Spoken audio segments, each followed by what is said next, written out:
Stefan has spoken about the monetary system. I want to say a few words about money itself, which is the basis for the monetary system.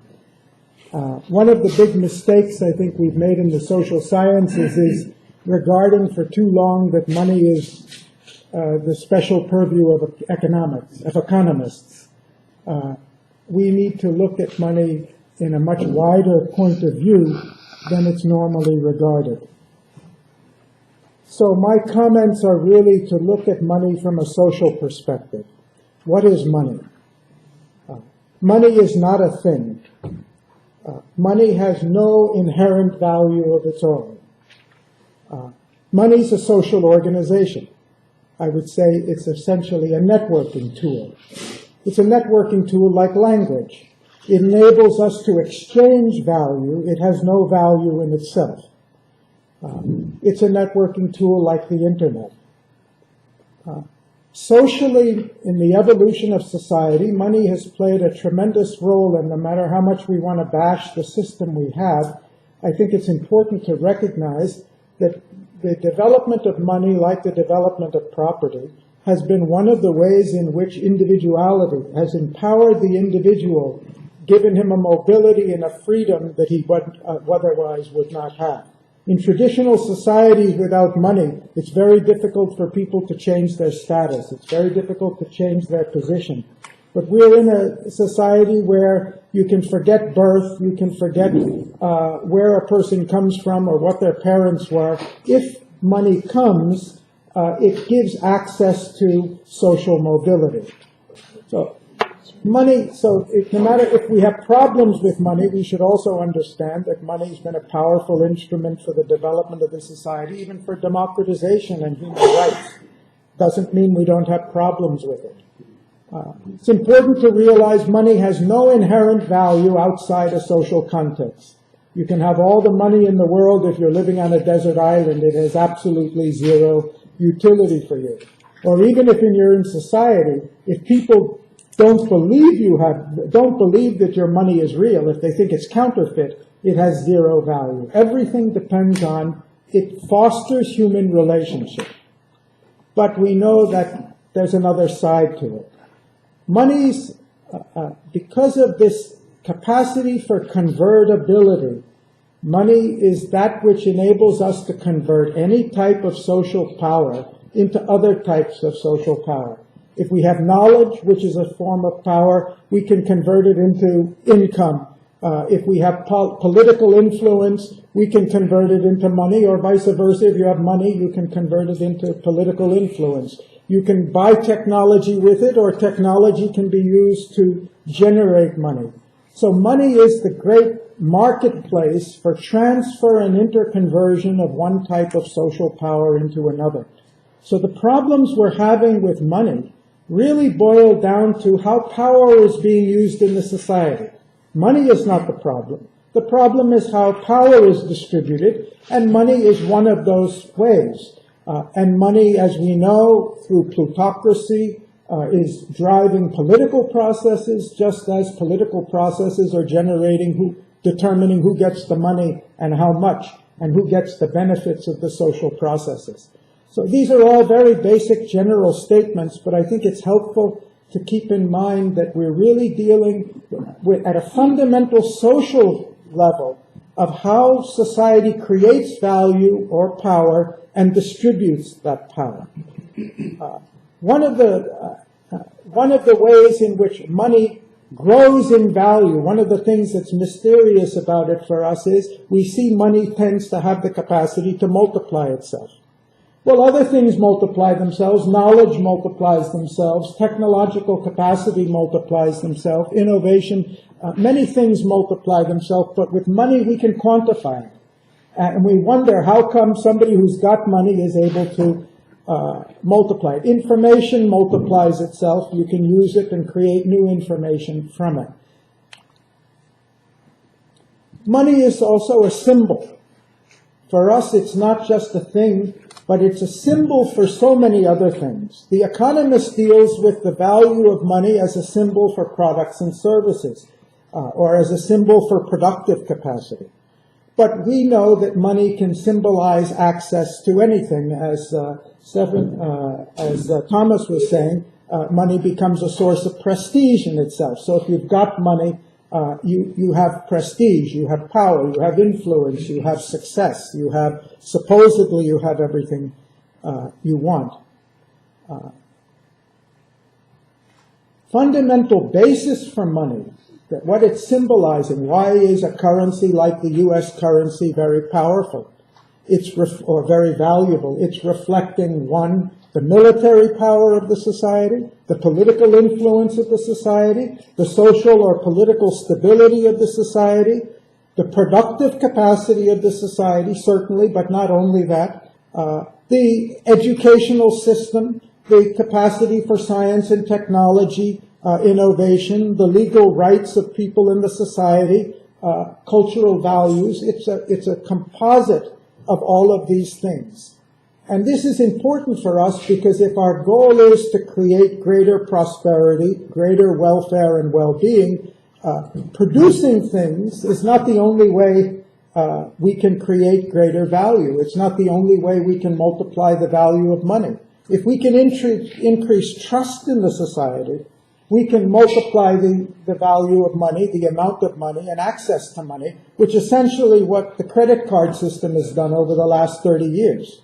We've created trillions of dollars of additional money, not by inherently producing something, but by creating a system of trust where now the individual can be trusted irrespective of what his income is if he's got a good credit rating, irrespective of what his assets are.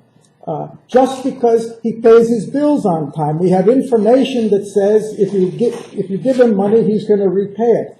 So there are many ways in which we can create access to money and the effective power of money when we look at it in a much wider sense than thinking of money as generated by production and distribution of goods. So what we have as central banks, which Stefan was mentioning, what they're essentially doing is managing and limiting the way in which money is created under what is very, very largely a myth, that if they don't do that, the value of money will be lost because we all know there was an inflation in Weimar Germany after World War I, and hyperinflation is going to come and destroy the money systems of the world. And the real question is, how much money can we create in society without destroying the stability of the monetary system? And I think the short answer to that is it entirely depends on what you create the money for and how you utilize it. And it's a big topic, but I'd argue, just to be controversial, if we created enough money to give every man and woman in every society a higher education, the best education they could have, that is, if we invested it entirely in human resource development, it would not be inflationary. Rather, we would be growing the value of the whole society, the productivity of the society. There's a lot of more of myth and superstition related to money and the money system, and the central banks and the economists in the economic theory is the central purveyor of these myths, which are really intended to preserve the power of those who have the money. The interest is those who have the money should be able to multiply it rather than money should be widely distributed. And I think it's really important to understand that we're dealing with a sociological phenomenon, not an economic phenomenon. The story I told yesterday morning of FDR saving the banking system was essentially saving 6,000 banks had failed within 3 years, and essentially he stopped that failure by doing one thing, creating trust where trust had been lost. Well, if we can create trust to restore a failing banking system, can we not create greater trust in the society that would create more real wealth? When I was growing up, you couldn't get a bank loan to go and get a degree in higher education. Today, in many societies, even in India, if you have an opportunity to go to a good university, get a higher degree, you can get money for it. Why? Because there's a trust that development of that human capital is really creating wealth in the society, and we'll be able to recover it. So when we look at the future of the society, we should be asking ourselves how we can enhance trust and create money in constructive ways that will support that. I've been working on a formula about what is really the value of money. What does the value of money really reflect? I'd say the value of money reflects the value of the human being in society. When the central bank is trying to fight inflation, there are many causes for inflation, but one of the underlying causes for inflation is that people who, at lower levels, who used to work for one meal a day or for just minimum subsistence wages, refuse to do so. They have a greater expectation and they demand more. The demand of people to earn more, which is called by the economist a source of inflation, I would say it's a source of human development. It's the person who values himself higher, and every society that's developed has developed because it has recognized the value of the human being and being willing to pay more for his time, labor, and so that he can live at a higher level. So I'm trying to say we need to relook at many of the concepts in money, including inflation, and really look at what is the fundamental basis on which they're based. If we say we want a human-centered economic system, then what's important and valuable is not money, it's human beings. And a system that really recognizes and gives value to human beings, that says everybody must have a minimum opportunity for employment, a minimum level of education, minimum level of health care, and so forth and so on, is really a system. We can create money to support all of those things, and the society will rise and be more developed. That's what's happened over time. So I've been just trying to go through and throw out a few provocative statements, but I've come back at the end to where Stefan was on the financial system. If we really want a human-centered system, I agree with his conclusion. We need to radically alter the money system. Creating multiple currencies is one way we can do that. But I think the way in which the use of money is rewarded is equally important. According to McKinsey, there's about 250 trillion in global financial assets. Stefan said only 3% of the money is actually being used in the real economy. That's an impressive figure. I was using a calculation of around only 20%. But either way, I think it proves the point. What do we have now is a global financial system that really encourage 80% of this money is being used simply to make more money. It's not to produce any tangible service to society. It doesn't produce goods. It doesn't produce services. It's simply looking for speculative returns.